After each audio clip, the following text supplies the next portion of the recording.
কখনো কি ভেবেছেন গাছ ও অনুভব করে নীরব এই পৃথিবীর ভিতরে লুকিয়ে আছে এক অদৃশ্য স্পন্দন?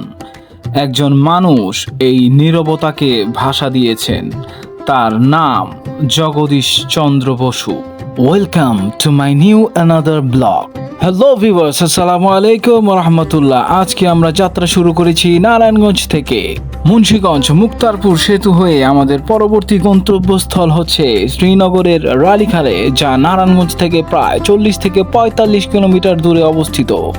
মুন্সিগঞ্জ জেলার সৌন্দর্য উপভোগ করতে করতে আমরা চলে যাব আমাদের মূল গন্তব্যস্থল স্যার জগদীশ চন্দ্র বসু এর প্রত্যেক ভিটায়। এই পুরো ভিডিওটিতে আমি নয়ন থাকছি আপনাদের সাথে। সম্পূর্ণ ভিডিওটি দেখতে আমার সাথেই থাকুন।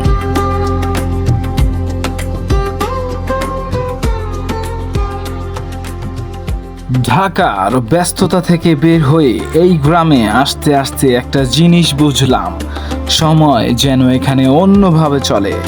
চারপাশে গাছ, পাখির ডাক, কিন্তু এর ভেতরে লুকিয়ে আছে এমন এক গল্প যা পৃথিবীকে বদলে দিয়েছে।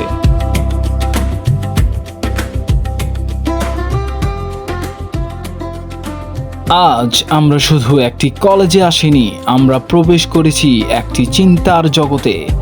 এই পথগুলো, এই দেয়ালগুলো শুধু ইট পাথর নয়, এগুলো স্মৃতি ধরে রাখে।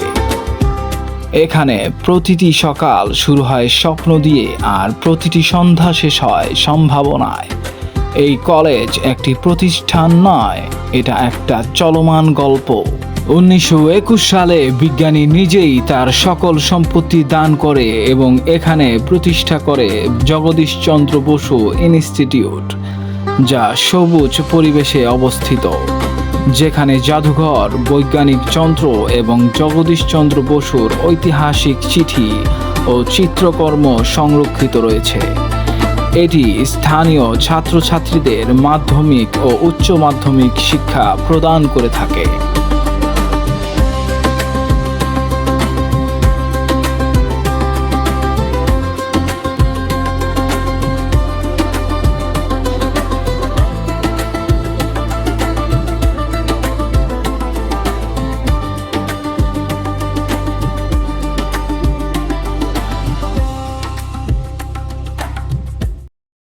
ভিউয়ার্স, দাঁড়িয়ে আছি এই ঘরে, যে ঘরটিতে বসবাস করতেন স্যার জগদীশ চন্দ্র বসু। আজ থেকে 4 বছর আগে আমার আইডল এবং বাংলাদেশের এবং প্রখ্যাত ব্লগার সালাউদ্দিন সুমন ভাইয়ের ব্লগে আমি দেখেছিলাম এই ঘরটির জরাজীর্ণ পরিস্থিতি। তো বর্তমানে এর পরিস্থিতি খুবই উন্নয়ন করা হয়েছে এখানে। তো এখানে সংস্কারের কাজ চলছে এবং সংস্কারও করা হচ্ছে। তো দর্শনার্থীদের জন্য আসলে এটি খুব দর্শনীয় স্থান। এখানে আসলে আপনি জগদীশ চন্দ্র বসু স্যারের আবিষ্কারের কিছু ডকুমেন্টারি দেখতে পারবেন। তো আসুন, চলুন ঘুরে দেখা যাক এই ঘরটি।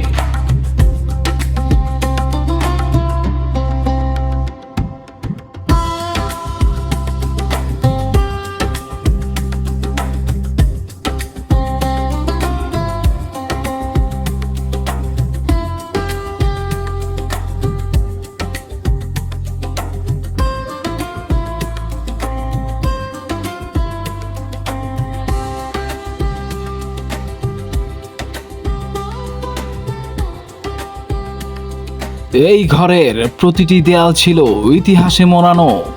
এই ঘর থেকেই উদ্ভাবিত হয়েছিল এমন সব তত্ত্ব যা পুরো বিশ্বকে তাক লাগিয়ে দিয়েছিল, আর এর সাক্ষী হয়ে দাঁড়িয়ে আছে আজও এই ঘরটি।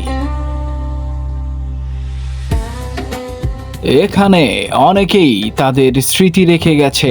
আজ আমিও আমার একটা ছোট্ট গল্প লিখে গেলাম এই ভিজিটর বুকে। তো আমরা এখন চলে যাব তার সেই কমপ্লেক্সে, যেখানে তার বাড়ি রয়েছে এবং রয়েছে তার বৈজ্ঞানিক কাজে ব্যবহৃত কিছু জিনিসপত্র এবং তার কিছু ডকুমেন্টারি। আমরা অবশ্যই আপনাদের দেখাবো। তো সম্পূর্ণ ভিডিওটি দেখতে আমাদের সাথে থাকুন।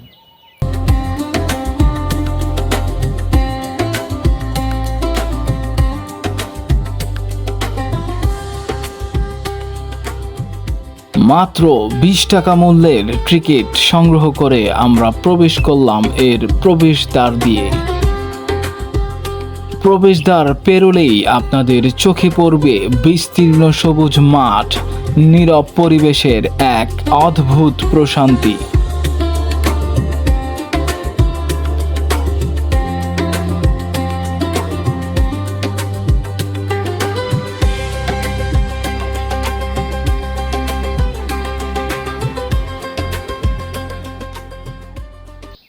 জগদীশচন্দ্র বসু স্যারের এই কমপ্লেক্সটি আমি ঘুরে দেখতেছি, এখন পর্যন্ত দেখা শেষ হয়নি যদিও। তো মোটামুটি যা বুঝতেছি, এখানকার যে প্রাকৃতিক পরিবেশ এবং প্রাকৃতিকভাবে এটাকে সাজানো গোছানো হয়েছে, এটা আমার দেখতে বেশ ভালোই লেগেছে। বিশেষ করে এর যে পুকুর ঘাটগুলা অনেক সুন্দর দেখতে। চলুন আপনাদের একটু ঘুরে দেখাই।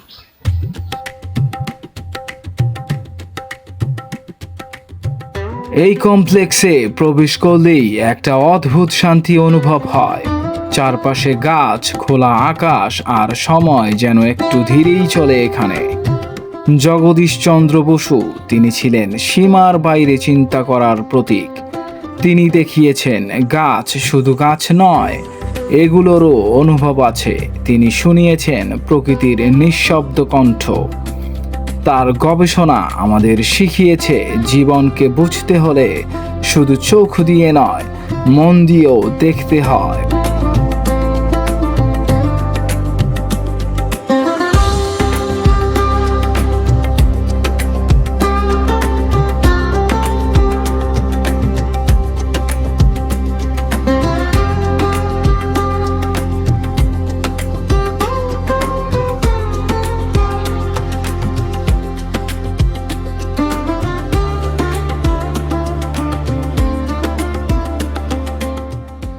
ভিউয়ার্স, আমি এখন যে জায়গাটায় দাঁড়িয়ে আছি, এটা হচ্ছে জগদীশচন্দ্র বসুর কমপ্লেক্সের ভিতর একটি জায়গা, যেখানে কিছু প্রাণীর ভাস্কর্য দেখতে পাচ্ছি। তবে বেশ কিছু প্রাণীর ভাস্কর্যের বিভিন্ন অংশ আসলে ভাঙা আছে। এটা যারা কর্তৃপক্ষ আছে তারা অবশ্যই এই জিনিসটা লক্ষ্য করবে এবং এগুলা রক্ষণাবেক্ষণ করে পর্যাপ্তভাবে এগুলা ঠিক করার ব্যবস্থা করবে। কারণ আসলে জগদীশচন্দ্র বসু ছিল আমাদের বাংলাদেশের জন্য একটি আইডল, যিনি উদ্ভাবন করেছিলেন রেডিও তরঙ্গের এবং উদ্ভাবন করেছিলেন উদ্ভিদেরও প্রাণ আছে। সো তার যে প্রত্যেক ভিটা, তার যে প্রত্যেক বাড়ি, এটারই যদি আসলে প্রাণ না থাকে, তাহলে দর্শনার্থীদের মনে আনন্দ চেয়ে দুর্ভোগের এবং দুশ্চিন্তা এবং দুঃখের সীমানাটাই থাকবে বেশি আসলে। তো যাই হোক, আজকে যেহেতু শুক্রবার, আমরা এখন সকাল সকাল এখানে চলে আসছি। তো এখনও অনেক দর্শনার্থী হয়তোবা আসে নাই, হয়তোবা তারা বিকাল দিকে আসবে। তো যাই হোক, এই নিরিবিলি পরিবেশে আমার খুব মোটামুটি ভালোই লাগতেছে, কারণ এখানে বিশেষ করে চারিদিকে বড় বড় উঁচু গাছ, এই জিনিসটা আমার কাছে খুব ভালো লাগছে। তো আপনারা যারাই আসবেন একটু আর্লি আসার চেষ্টা করবেন, কারণ এই প্রচুর গরমে আসলে একটু আর্লি আসলেই আপনাদের ভালো লাগবে এবং এখানকার যে মনোরম পরিবেশ, এটা আপনারা উপভোগ করতে পারবেন। আর আমাদের এই ভিডিওটি যদি আপনাদের ভালো লাগে, অবশ্যই আমাদের চ্যানেলটিকে সাবস্ক্রাইব করে আমাদের পাশেই থাকবেন।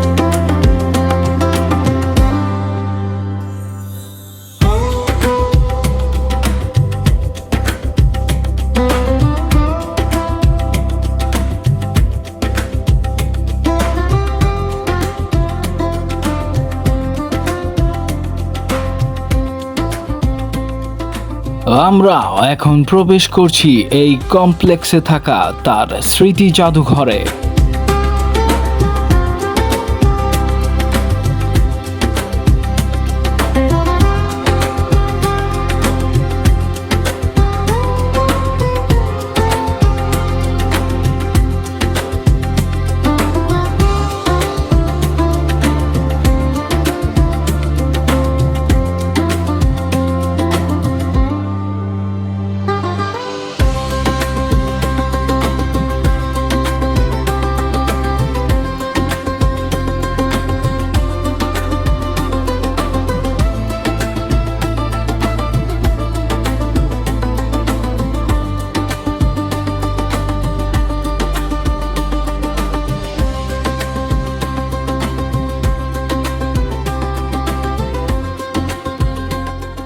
যেখানে আমরা নীরবতা দেখেছি, তিনি সেখানে শব্দ শুনেছেন। যেখানে আমরা স্থিরতা দেখেছি, তিনি সেখানে জীবন খুঁজে পেয়েছেন। তিনি প্রমাণ করেছেন প্রকৃতি কখনো নীরব নয়, আমরাই শুধু শুনতে জানি না। জগদীশচন্দ্র বসু বিশ্বাস করতেন জ্ঞানকে আটকে রাখা যায় না। জ্ঞান হলো আলো, আর আলো সব সময় পথ খুঁজে নেয়। এই জায়গাটি শুধু অতীতের স্মৃতি নয়, একটি ভবিষ্যতের বীজ। জগদীশচন্দ্র বসু স্যারের এই মিউজিয়ামে এসে আমি যেটা অবলোকন করলাম সেটা হচ্ছে এখানে রয়েছে তার গবেষণার কিছু ডকুমেন্টারি, এবং আরেকটা জিনিস আমার কাছে খুব ভালো লেগে, সেটা হচ্ছে রবীন্দ্রনাথ ঠাকুরের সাথে তার সম্পর্ক। রবীন্দ্রনাথ ঠাকুরের সাথে তার ছিল একটি বন্ধুত্বপূর্ণ সম্পর্ক। এখানে আমরা দেখতে পাচ্ছি রবীন্দ্রনাথ ঠাকুরের সাথে তার পরিবারের সমস্ত লোকের ছবি, এবং এখানে রয়েছে রবীন্দ্রনাথ ঠাকুরের লেখা একটি চিঠি। যারাই আসবেন অবশ্যই এই মিউজিয়ামটি ঘুরে দেখবেন, আপনাদের সকলের ভালো লাগবে। এবং যারা আসলে বিজ্ঞান ও তথ্য প্রযুক্তি পছন্দ করেন তাদের তো ডেফিনেটলি এটা ভালো লাগবে। তো জগদীশচন্দ্র বসু স্যারের এই মিউজিয়াম থেকে আজকে আমাদের এই ব্লগ এই পর্যন্তই। তো আগামী ব্লগ দেখার আমন্ত্রণ রইল, এবং ভিডিওটি ভালো লাগলে অবশ্যই আমাদের চ্যানেলটিকে সাবস্ক্রাইব করার আবেদন রইল। আসসালামু আলাইকুম ওয়া রাহমাতুল্লাহ।